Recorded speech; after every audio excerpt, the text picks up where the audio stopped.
I think football teams and sports teams in general create a sense of community in a way that almost nothing else does nowadays. Modern society is we've become so splintered. We're not these like units together very much. And football clubs provide that to communities, and particularly Wrexham, we do for the town. We know that everybody in the town, even if they're not that into the football, they're enjoying this journey the football club's going on. They've all got a daughter or a son or an uncle or a brother or whoever it may be that is going to the football on Saturday and enjoying it, and caring about it.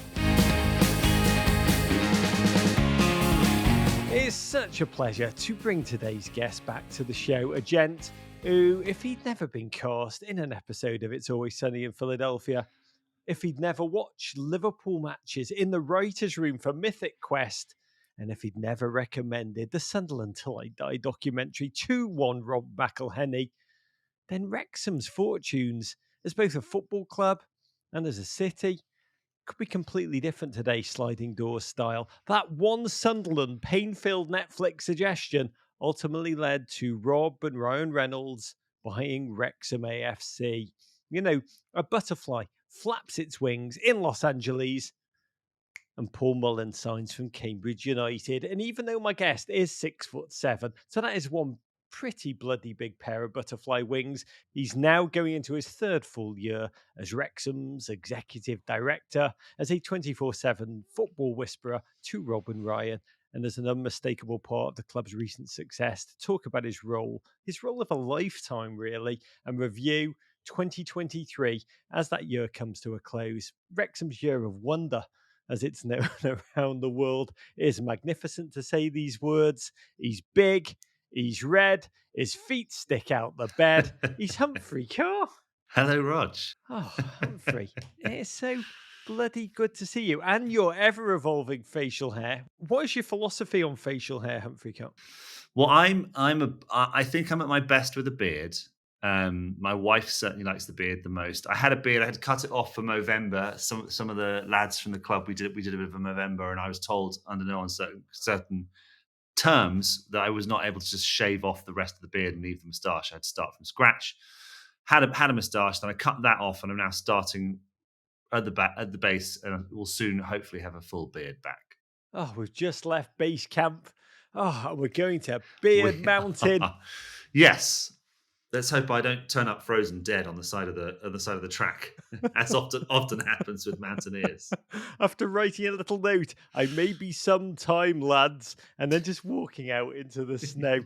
But we'll save part of that conversation for our other podcast, which is Facial Hair Today, and move to the football, because you have Yeah. had an incredible transformational 2 years plus, personally and professionally. I do admire your arc. February 9th, 2021, you were named as executive director of Wrexham Football Club shortly after it was taken over by Rob and Ryan. I'm fascinated, off the top, how have you handled, how have you processed all of these changes as you balance your career as a writer, an actor, with this new role of as football exec? Not just role, but your time. Los Angeles, that's where you were based, home of One Supermarket and their $20 probiotic smoothies. Now you're in the lower D Valley, where just Health Street, social sports bars, bottomless crisp sandwiches, which are fantastic. You know, what's it like? I mean, you are like Marty McFly, completely different timeline after entering a footballing DeLorean. It remains mad. I think that's in terms of how I'm sort of coping with it, is just to acknowledge that it is completely crazy that I am part of this, and to remember that I still, despite having done it for 3 years, still don't know. I don't know everything. I'm still very inexperienced. I'm still learning. So I'm always trying to approach it with humility and grace, and just basically going, what should I be doing now? How does this work? To various people in the What do I office. do with my hands? Yes, where do I put them? I only very recently invested in like a suit. I haven't had to wear a proper suit for ages. And I was like, oh, now you're in the EFL and you're traveling to lots of sort of boardrooms of other clubs. And actually, they don't always have the same. We've got quite a laissez-faire, chill attitude to dress codes at Wrexham, in the director's box. But actually, if I'm going to Mansfield or Swindon or wherever it may be, and I might need to wear a suit. So I'm always evolving. I'm always growing as a person and as a football executive. Shout out to Jose Bank, but you have had one of the most unconventional pathways into football that I have come Yeah. across. There's not, put it another way, there's not many peers in the football front office world who started their careers with a sketch comedy troupe. Name the Penny Dreadfuls, who won a Best Newcomer award at the Edinburgh Fringe Festival. And your football fandom, it has run bright in your life from your discovery of Liverpool as a kid, but you're still a working actor. I mean, memorably practicing your best Imperial March in a wet car park during season one episode of Welcome to Wrexham as you prepared for an audition for the Obi-Wan Kenobi series. Serious question. Have there Hmm. been skills that you honed in comedy, in writing, in acting, that you've repurposed in your new role with Wrexham? Oh yeah, I think so. I mean, just in terms of some of the writing stuff that needs to be done, some of the communications and things that you have to do as a football club. I'm like, okay, that's fine. I don't mind. I'm very happy to write things on behalf of the football club. That's fine. I think the biggest thing is just being comfortable talking to groups of people, which those that watch the first series documentary might not believe me when I say that, because there is the slightly infamous scene where I first talk to the players and lean on the light switch and look like a complete div. Was that But improv comedy? Was that leaning on the light switch? yeah, Was that maybe slapstick improv? maybe I should, yes, repurpose this and be like, no, no, no, I did that on purpose for the lols. But no, I just leant on a light switch and felt like a complete dildo. Can I say dildo on this podcast? Please bleep me if I cannot. You can, you can. But I mean, it's fascinating. That, by the way, that scene. I looked at that scene. When you are in the world of football, there's a lot of players and managers who divide the world into two kind of people: football people Mhm. and non-football people. And in that moment with the light switch, you look very much a non-football person. Non-football. How'd you Yeah. learn? How'd you learn so quickly?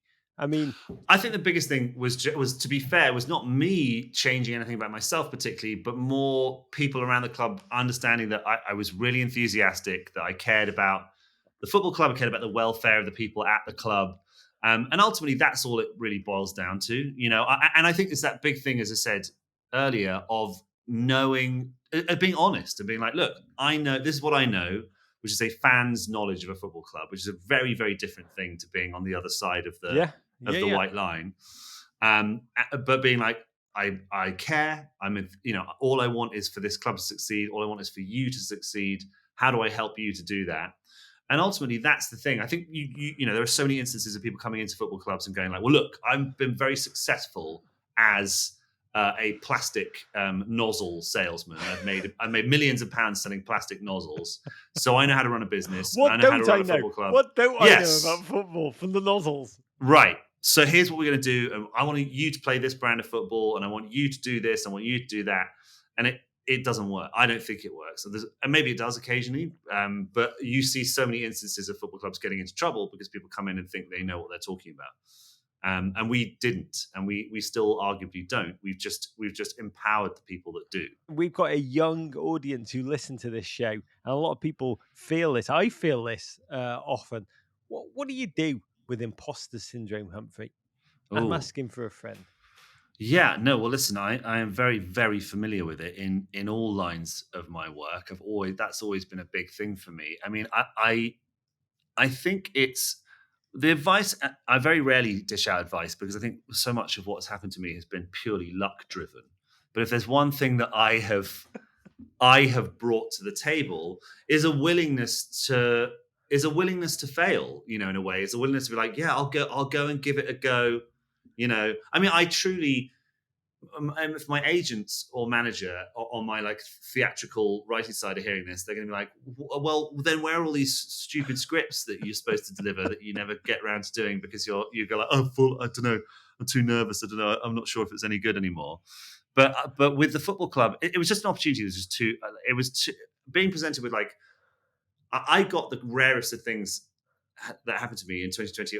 I got cast on an NBC show, now sadly defunct, pour one out for American Auto, and I also got the opportunity to work for a football club, and it was such an incredible opportunity that even though at the time I was like, well, this is absurd. You shouldn't, in no way should you put me in charge of a football club.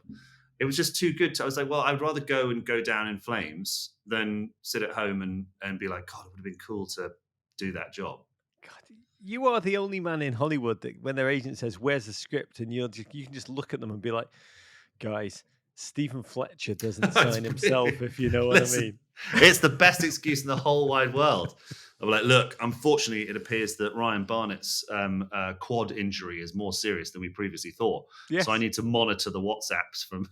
I mean, there's nothing I can do about it, but I do need to stay by my WhatsApp just in Yeah. case Kev Yeah, Mulholland guys, gives me an believe me, update. I'd love to finish this script, but I got to deal with some Ollie Palmer business. As Yeah. I said, we are near the end of 2023 as we tape, and it has been a year of wonder for all those who adore Wrexham AFC. The year in which the team re-entered the promised land of the Football League after 15 long years in almost Sisyphus-like conditions of National League exile.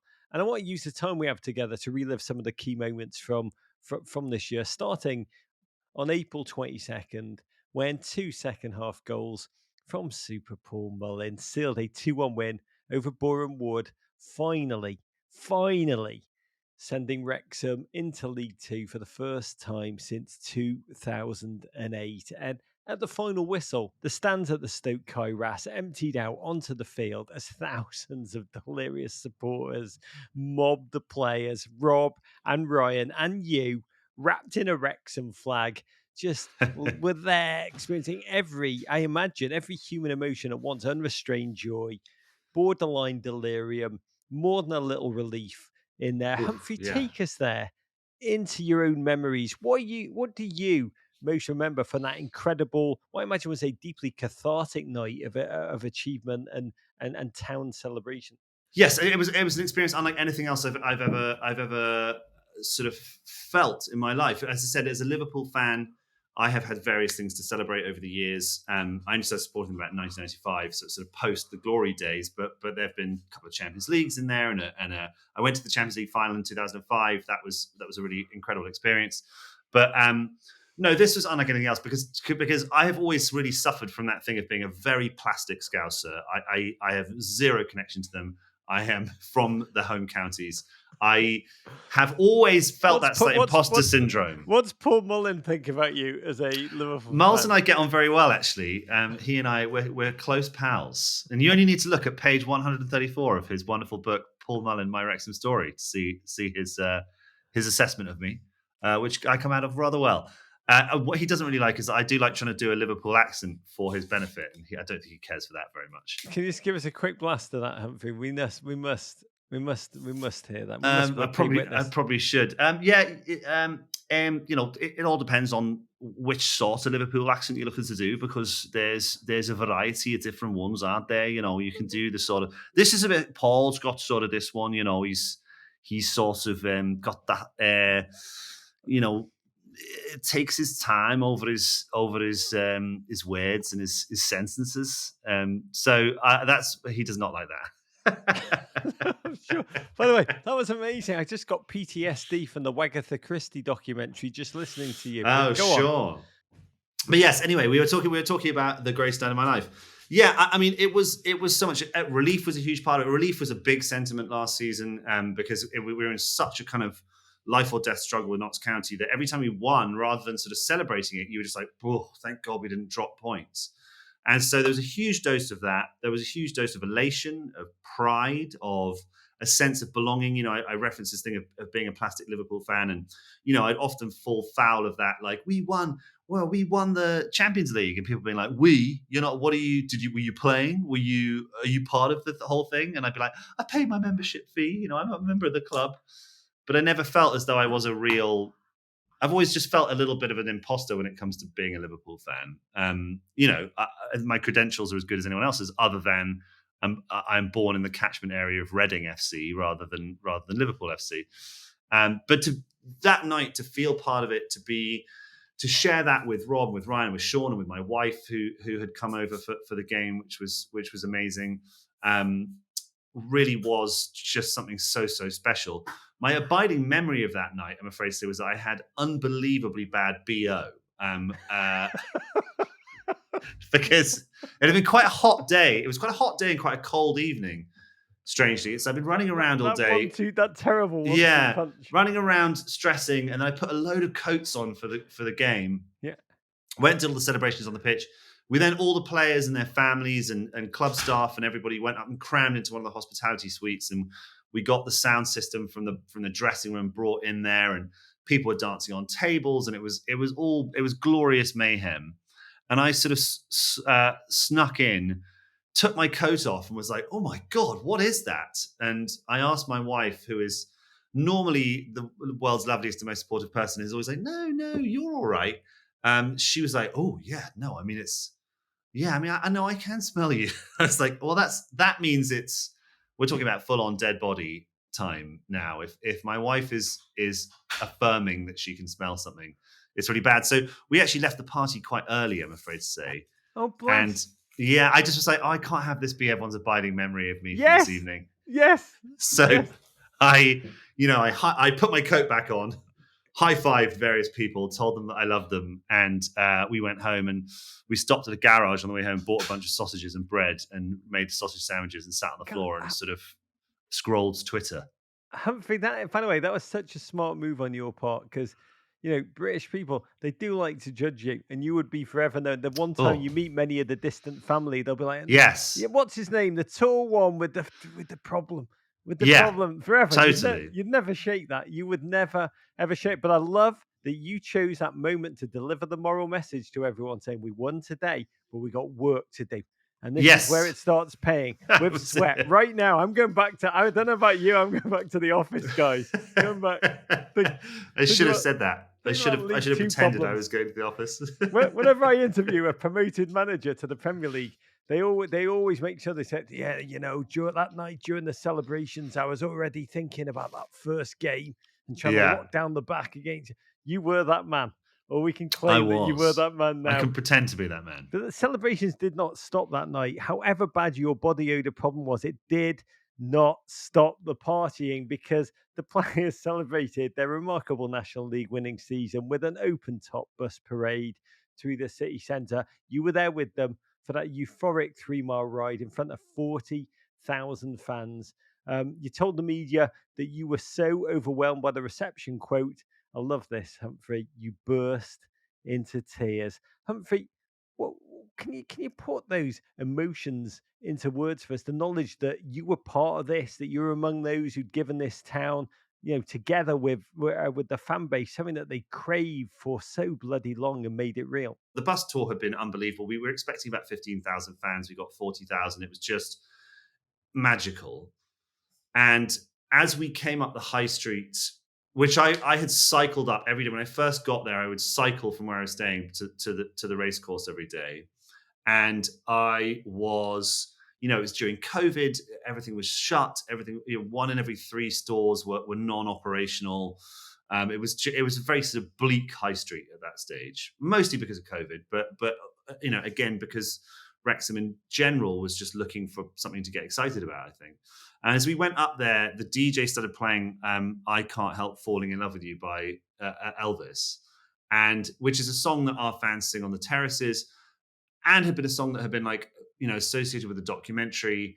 And they all started singing it, and I was looking at it, and it just set me off. I just couldn't believe, just to be part of something like this again as an actor. I think it's probably time again for us to mention that I won Best Newcomer at the Edinburgh Festival in 2011. That was obviously a great experience, but you don't have 40,000 people in the streets, climbing on bus stops and hanging out of trees and handmade signs. And again, as we were going around, I'd see so many people in tears in the crowd because of how much it meant to everybody. And I saw so many faces that I'd come to know over the last 2 years, well, or in passing or whatever it is. And it was just amazing. So yeah, it turned out I'd found the thing that was going to break through my icy patrician veneer, which was, over top bus tour. God, I'm surprised that they did not have throw an open top bus tour for you in suburban Reading when you'd won that Edinburgh Festival. As Newcomer would. But what did it hit home? What did it crystallize? It's a beautiful image, seeing the people, the relationships, the friendships, the fan, the just the deep fandom that you'd encounter. What did it hit home as you kind of circled that incredible town?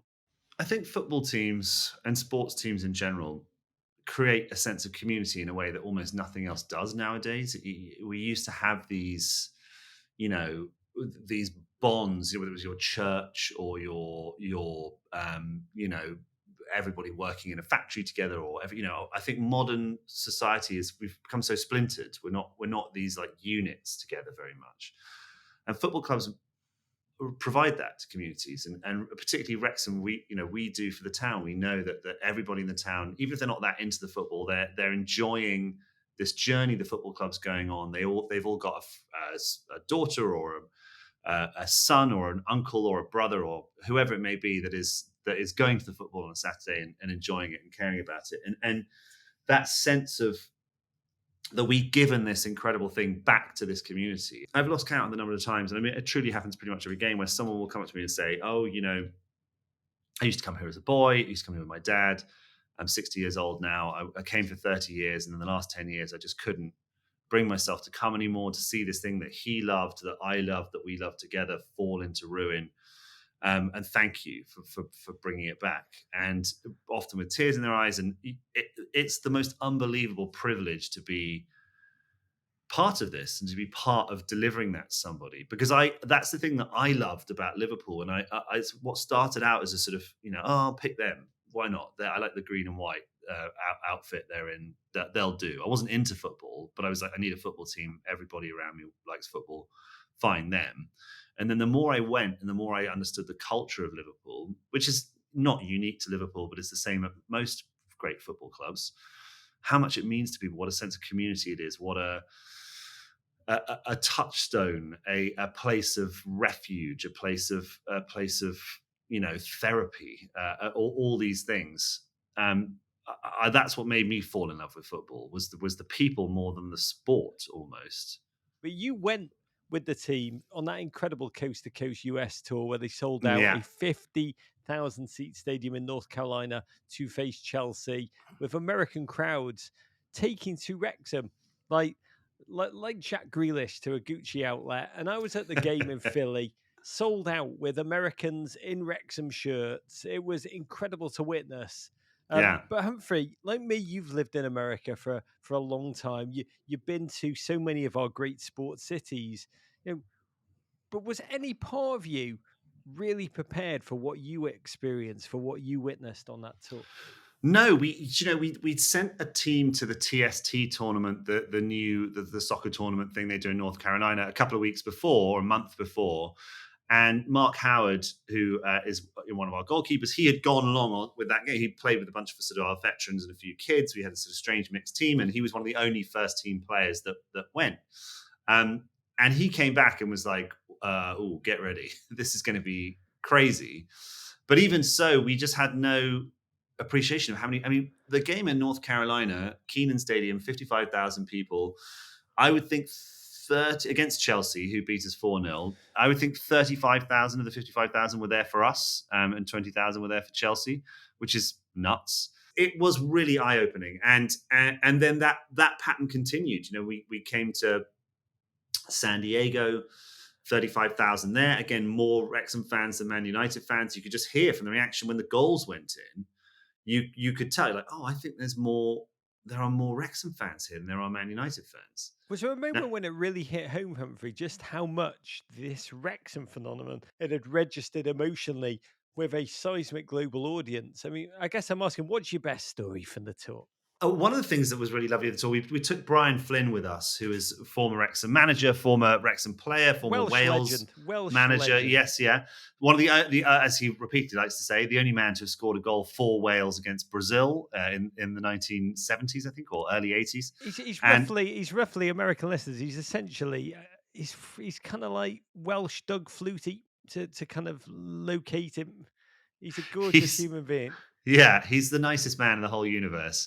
And um, seeing it kind of through his eyes was really amazing, because he's just, he's played football at top flight. He was, a very successful manager, very successful this, that, and the other, but is also kind of Wrexham through and through in many respects. And he just was like blown away by the whole thing. He just loved every minute of it.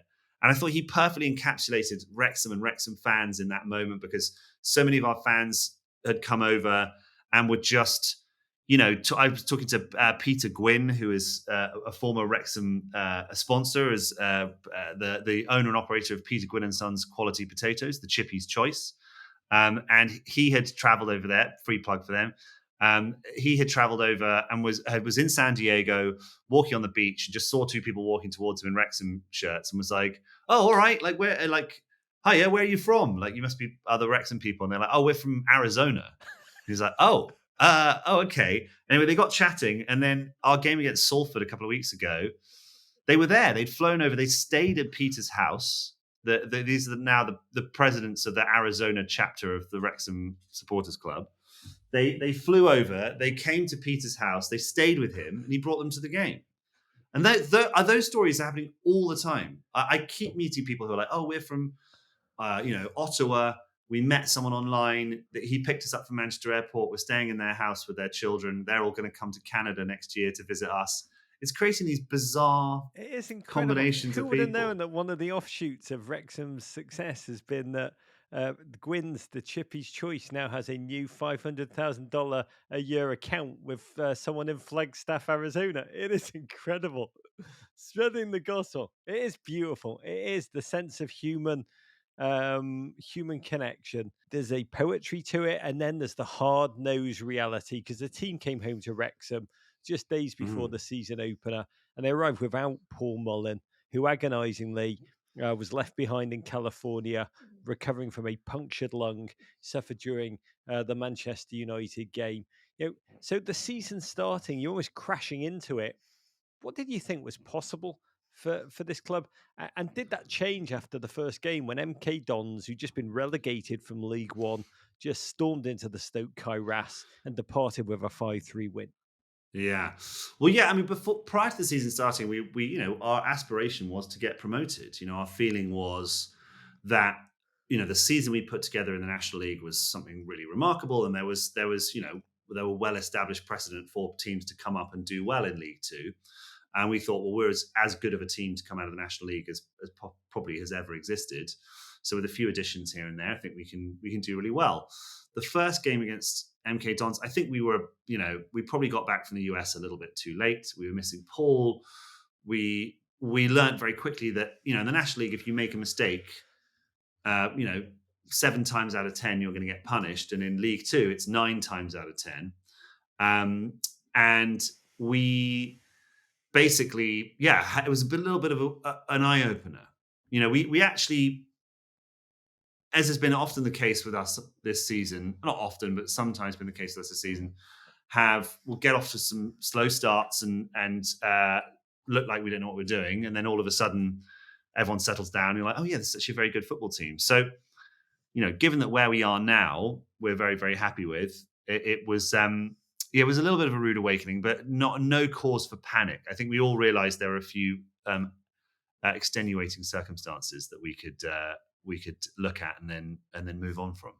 One of the early storylines of the season was actually a tough one. The re-retirement of Ben Foster, the iconic goalkeeper who hung up his gloves the first time after 390 Premier League appearances, the Premier League's all-time saves leader.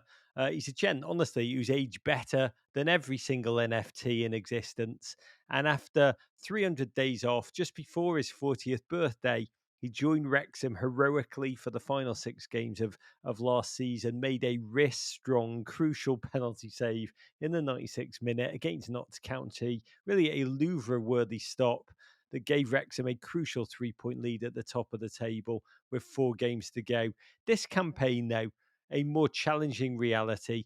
Wrexham leaked 13 times in those first 4 games, and Ben announced that he was headed back to retirement as his performances, quote, hadn't reached the level that I demand of myself. Humphrey, take us to this really the first big challenge of the season on the field, and the conversations you had with the incredible Ben in this moment. Was it clear cut from him, or was it an agonising back and forth? Yes, so I was actually back in the US at the time, and the first inkling we got was shortly after the game. I think it was against Swindon. Sean Harvey was in situ, and he had spoken to Phil, who had in turn, Ben had come to him after the game and said, I think I'm done, and I think there are saves that I should be making here that I'm not, and there are saves that another goalkeeper would be making, and I think I should go because I think that I am holding us back, and I'm the reason that we've dropped points so far, which I really admire because I think that it's the end of last season was such a sort of fairy tale and it was so fun, and I think that he just was really enamored of the idea. But I will say this as well. I mean, obviously I'm biased, but the dressing room that we have is really quite remarkable in terms of talking to lots of the players. Are like, this is the most fun I've ever had playing football. I love everybody here. I love the whole. It's just a great place to be. And so, understandably, I think he just wanted to be part of it, but then recognized that perhaps the best thing to do was to kind of fall on his sword and move on. And so we suddenly swung it. We're like, oh Lord, we've got like 5-6 days left of the transfer window. We desperately need to find a goalkeeper in pretty short order. A few different names came up, but Arthur was the one that was the first choice. Arthur Okonkwo, who's our current first choice goalkeeper. And he came in and Phil. I love every now and then Phil, when I speak to him, he does this sort of thing where he's like, I tell you what, Humphrey, Phil, this is Phil Parkinson. This is Phil Parkinson. But many people thought you were talking about Phil Collins, the legendary entertainer. Yes, that's fair. This is Phil Parkinson, the man who invented Phil the Collins word. And I do speak a lot. Yeah, but this is Phil Parkinson, the man who invented the word. Yes, yeah. Yes, so he is a man who never ever says apart from in the dressing room, but if he really likes a player, I mean, I've never heard him. He's so softly spoken and so polite the rest of the time. But if he really likes a player, then he does this sort of like, I'll tell you what, if he's some fucking player, this lad. Some player. And he started saying that about Arthur after about 2 training sessions. We were like, okay, great. I think we found a good new goalkeeper. He's getting the Phil seal of approval. We found ourselves a great goalkeeper.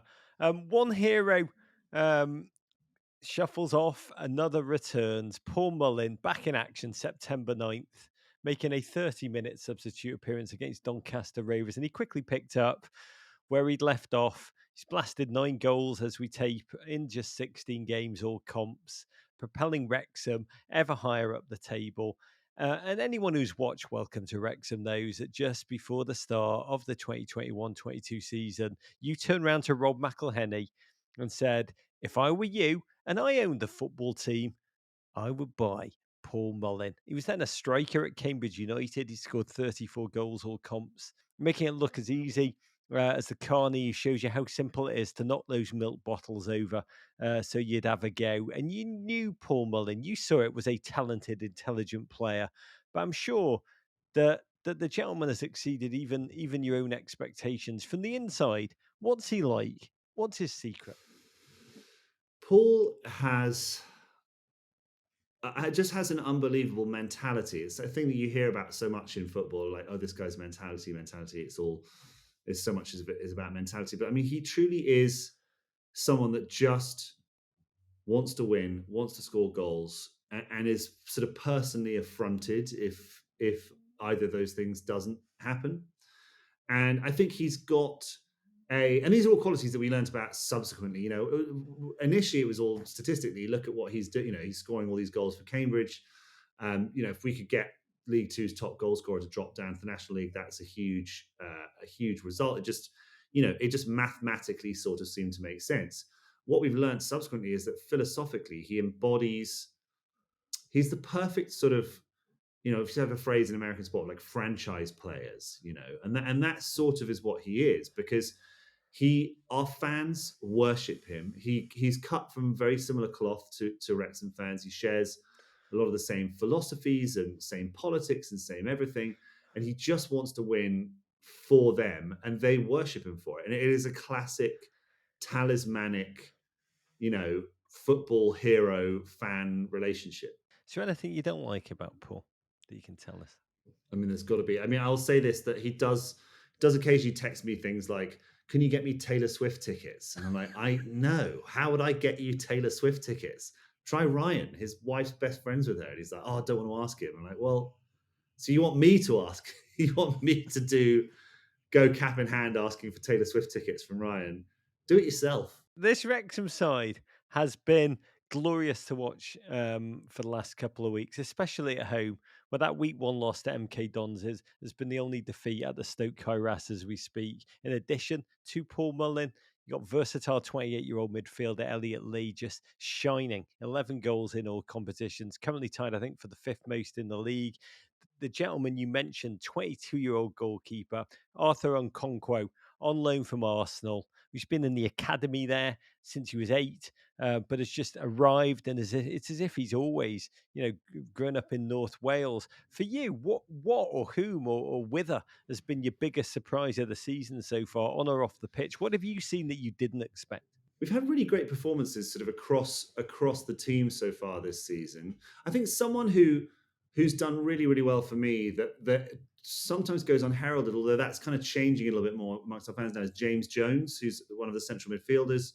I think he's that classic player that doesn't appear flashy, doesn't score a huge amount of goals, doesn't get a huge amount of assists. He doesn't, he's not dropping shoulders and dribbling around people left, right, and center, but he actually is so important to the way we play. And I think more and more people start to realize that actually JJ is a fantastic player and again a fantastic guy. And that's the thing that I think Phil deserves enormous credit for, is that he's just created this dressing room full of really hard working, hard grafting, good, decent, down to earth guys, and it's reaping rewards for us. There's another storyline that I've really enjoyed getting to know this year, and I do want to touch upon the rise of Wrexham's women's team.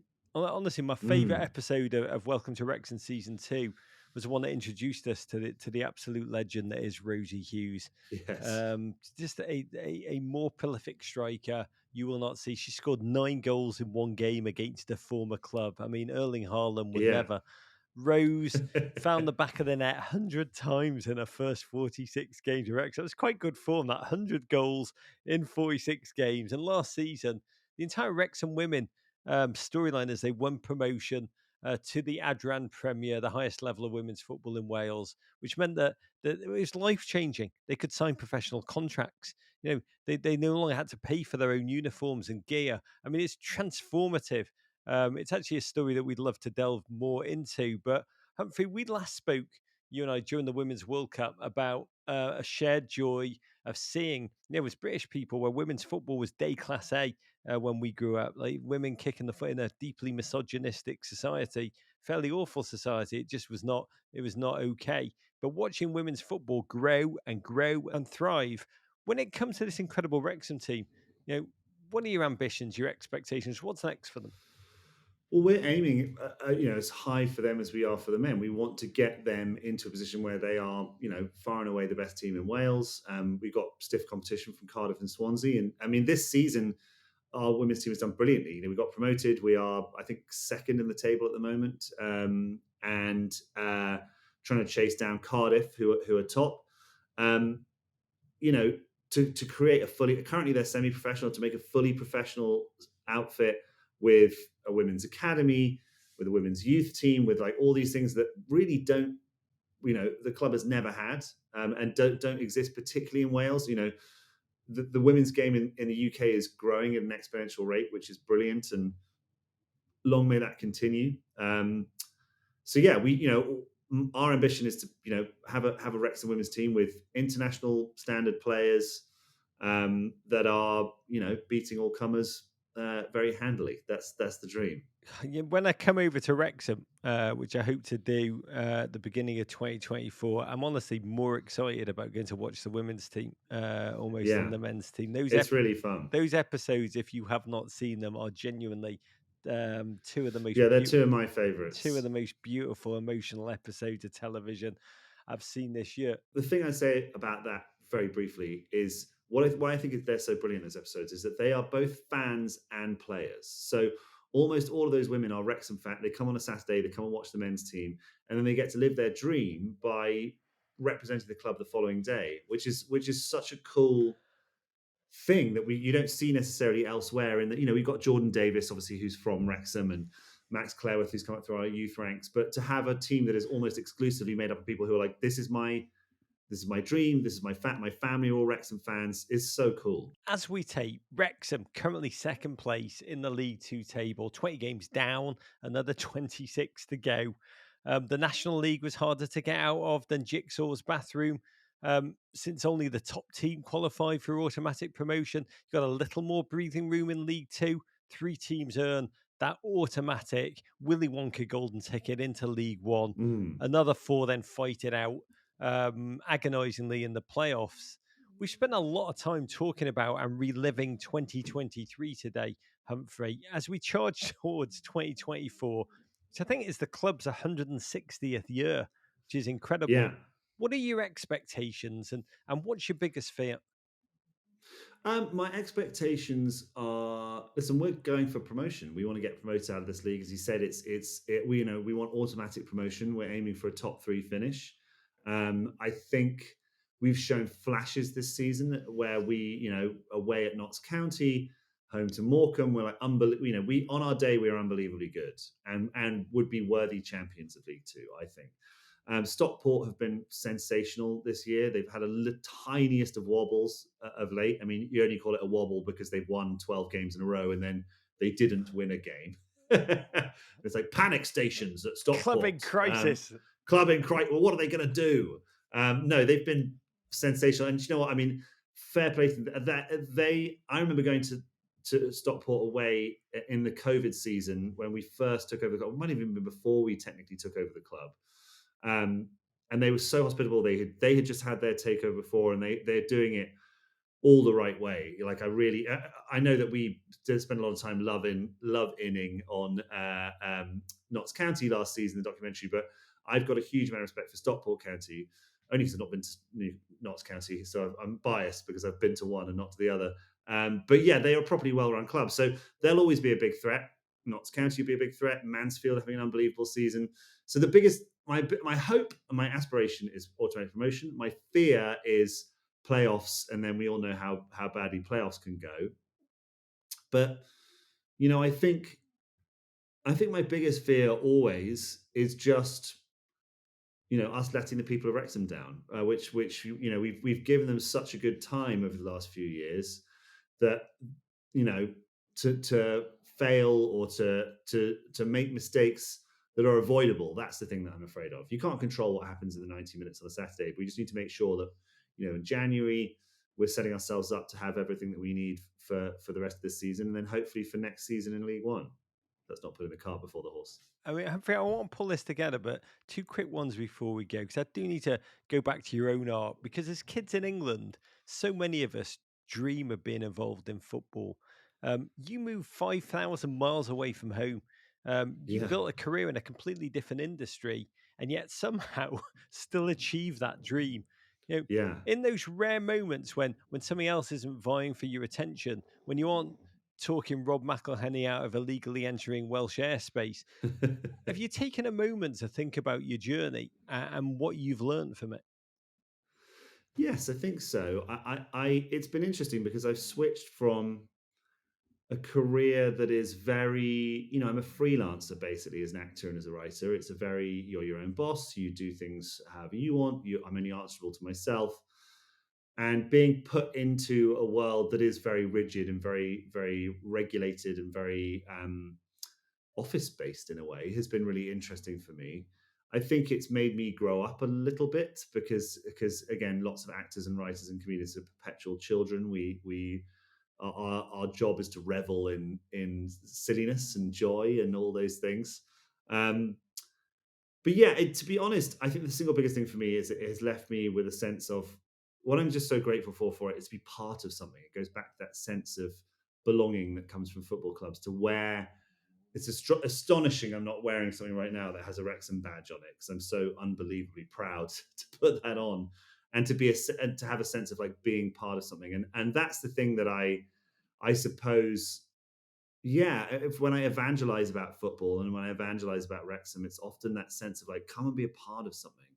Go join your local club. Go and you know, get that sense of collective endeavor and pride that you get from something like that. Last question for you, Humphrey Ker. Over the course of the series, that theme song changes from Kebmo's cover, "The Times They Are a Changing," to Buddy Holly's "Every Day," to Aussie-born Kiwi John Hume's "Don't Forget," um, with the chorus, "Don't forget to sing when you win," which as an Everton supporter, would be an incredibly welcome change from having a late afternoon, sad nap. But if you had to choose a theme track for your life, a Humphrey Ker theme song, and everything you've experienced over the past 2 Oh, years, wow. what would it be? I'll tell you what it is. I know I've got it. So this I'm gonna pick Champagne Problems by Taylor Swift because the only thing that is difficult in my life right now is I have to travel a long way to go to one of my 2 jobs, being a pretend man on the television or a football executive, which are both which I am living the dream. So therefore, the only thing genuinely every now and then my wife I have to be like, look, I know this is completely unacceptable, but I have to complain about there was nowhere to sit when I got to the airport. When I got to the gate of the airport, I stood for 25 minutes waiting to get on my flight to Wrexham.